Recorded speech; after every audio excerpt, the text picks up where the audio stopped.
Barça. Mais oui, les gars, victoire du Barça 1-0 contre Retafe, c'était trop dur. Mais bon, voilà quoi. Salam à tous, merci à ceux qui s'abonnent de la Champions League, ça fait plaisir. Donc voilà, le Barça a battu Retafe aujourd'hui.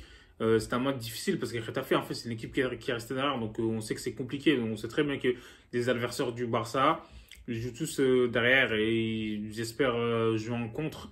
Et à chaque fois, ils font ça. Mais aujourd'hui, je trouve que heureusement que le Barça a trouvé la faille parce que le Barça a frappé au but en même pas 10 fois en fait. La possession c'était 70%, mais bon, quand t'as pas beaucoup d'occasions franches et tout, c'est incroyable en fait. Sans Lewandowski, on sait quand Fati il était titularisé en pointe. Le Xavi, il fait de l'abus, moi je trouve, hein. Donc voilà, il est là, il met De Jong sur le banc. On sait très bien que De Jong, il est plus jeune que Busquets en plus. Frère, Busquets, il a 40 ans, c'est lui qu'il faut reposer. Je comprends pas son délire en fait. C'est quoi ce délire? Et je trouve qu'avec Frenkie de Jong et tout, le jeu du Barça il est plus direct en fait. Donc voilà quoi, c'est plus intéressant parce que Busquets il fait tourner le ballon. En plus aujourd'hui il a eu quelques ballons, enfin il a perdu quelques ballons dangereux donc ça aurait pu coûter cher au Barça. Mais bon, heureusement que le Barça a été solide un peu derrière, même si Ter Stegen, faut dire la vérité, il a été incroyable en fait. Il a fait gagner ses face-à-face et tout. Enfin, il y a eu un ou deux face-à-face. Mais après un an, c'était hors-jeu sur Alenia, là. Laisse tomber. Franchement, je trouve que Ter Stegen, il est en pleine forme, en fait. C'est le Ter Stegen de 2015 qu'on voit, là. Parce que depuis le début de la saison, il est là, il fait ses matchs, hein. Et là, aujourd'hui, comme je l'ai dit, le Barça, Ansu Fati m'a déçu. Ansu Fati, il a eu des occasions, mais je trouve que, je sais pas, il se précipite ou il fait pas le bon choix. Et des fois, il essaie de les remises en une touche de balle et tout. Il joue trop vite et il perd le ballon bêtement comme ça aussi. Je comprends pas. Faut qu'il temporise, en fait. Donc voilà, ça sert à rien qu'il se précipite. Et là, Gavi. Ouais, Gavi, c'est une abeille, ce mec-là. Laisse tomber. Il est petit, mais quand il pique, ça fait mal. Il est là, il lâche pas. Et il est sur tous les ballons. En fait, du début à la fin, il est là, il court et tout. Laisse tomber. Ah, c'est incroyable, en fait. Honnêtement, l'énergie qu'il met sur le terrain, à chaque ballon, il est là, il se bat, en fait. Et il veut pas perdre un ballon, même s'il perd et tout derrière.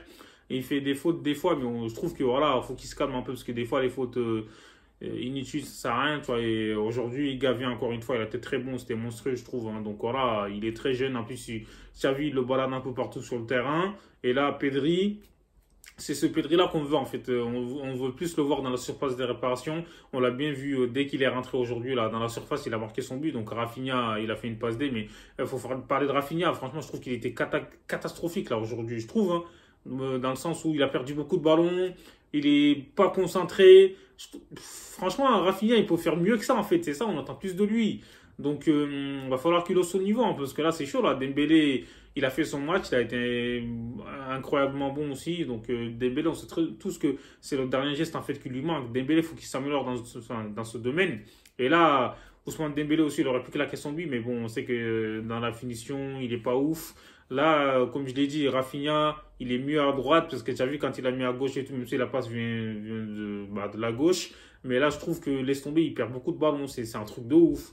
Et va falloir qu'il gomme ça en fait. Et aujourd'hui, Ansu Fati, il a joué tout le match parce qu'il n'avait pas fait un Torres. Croyez-moi, s'il avait fait un Torres, Xavi, il l'aurait sorti, hein. Donc voilà, Ansu Fati, il a joué tout le match. Mais bon, je trouve qu'il n'était pas bon, il faut dire la vérité. Donc voilà, et, j'espère qu'il va faire mieux que ça et qu'il va progresser parce qu'on ne reconnaît plus le Ansu Fati d'avant parce qu'on sait qu'il a eu beaucoup de blessures, ça aide pas vraiment.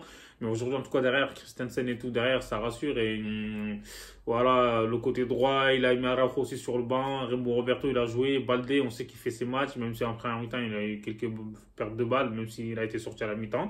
Mais je trouve que j'aime bien quand il joue. Et Jordi Alba, frère, vous avez vu, vers la fin de match, quand Busquets, il a perdu le ballon et qu'il se jette comme ça, alors que le mec, il a même pas fait un crochet, il s'est déjà jeté. Heureusement qu'ils n'ont pas marqué sur cette action-là, là. Et Marcos Alonso aussi, il est rentré. Et il a donné des temps de jeu à Garcia. Donc voilà, Garcia aussi, je trouve qu'il a été bon. Mais sinon, les rentrants, ils ont pas, enfin les entrants, ils n'ont pas apporté grand-chose, je trouve, hein. Donc, Kessié, il était là, il aurait pu claquer son but, mais bon, il fait une passe au gardien. C'est incroyable, en fait. Comme je l'ai dit, aujourd'hui, le Barça, là, ils ont joué, mais laisse tomber. Ça a l'air j'ai l'impression, hein. Parce que ça fait tourner là. C'était pas vraiment dangereux. Et je sais que l'adversaire, ils étaient tous derrière, tous c'est un bloc bas, mais bon. En fait, il faut fluidifier le jeu. C'est pour ça que dans ces conditions-là, là, c'est pas ouf. Et Frenkie de Jong, j'aurais aimé le voir, même si Xavi l'a reposé. Et le Barça gagne, hein, c'est ça qui compte. L'essentiel, c'est la victoire, en fait. Et on verra ce que le Real va faire. En tout cas, le Barça, c'est 6 points hein, d'avance sur les Merengues. On verra. Et dites-moi ce que vous en pensez en commentaire, les gars. Abonnez-vous.